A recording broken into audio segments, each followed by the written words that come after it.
Modern car manufacturing operates at a blistering pace. Thousands of parts are stamped, welded, and assembled by highly choreographed robotic arms in seconds.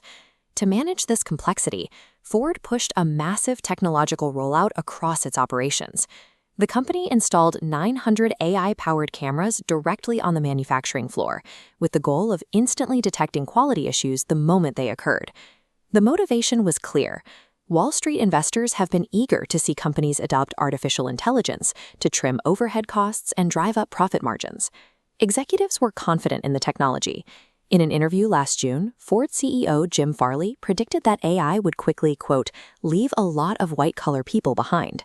The automaker placed a multi-million-dollar bet on the assumption that algorithms and camera feeds could entirely take over the demanding job of engineering oversight on the factory floor. But that assumption hit a wall.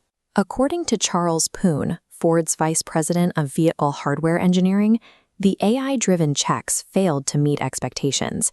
Instead of catching nuanced manufacturing errors and mitigating supply disruptions at the source, the automated systems struggled to perform their primary function. While executives touted a frictionless future on earnings calls, workers on the factory floor had to deal with defective parts slipping right past the sophisticated new cameras. The massive technological investment was unable to see critical defects, forcing the company into a sudden reversal of its automation strategy. Why would a state-of-the-art AI system fail at the exact task it was programmed to do? The answer comes down to how the system was taught. Poon admitted that Ford mistakenly thought they could produce a high-quality product simply by ingesting design requirements into the AI.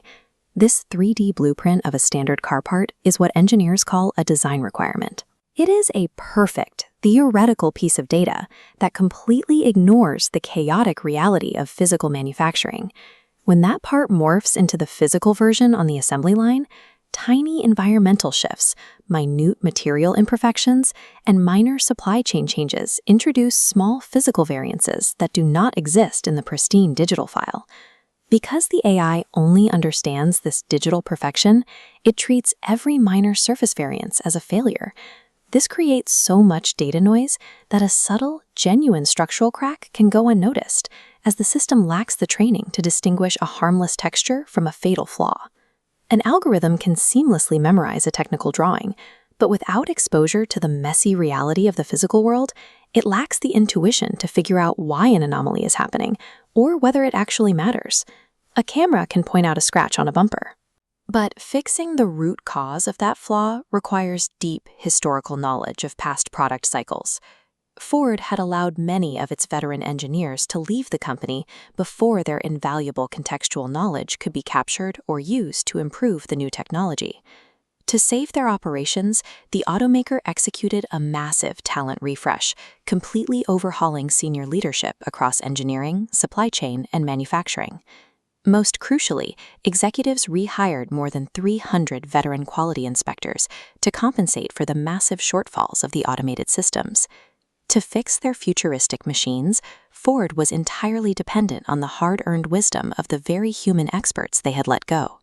Ford brought those 300 veterans back for a much more strategic role than manual inspection. Their new role was to actively mentor younger workers and, most importantly, directly train the failing AI systems. This diagram illustrates how that knowledge transfer works. When a veteran engineer reviews a flaw defect, their intuition and decades of problem-solving input corrects the algorithm, creating a continuous machine learning feedback loop. The human workforce was the essential missing training data required to bridge the massive gap between theoretical design and manufacturing reality.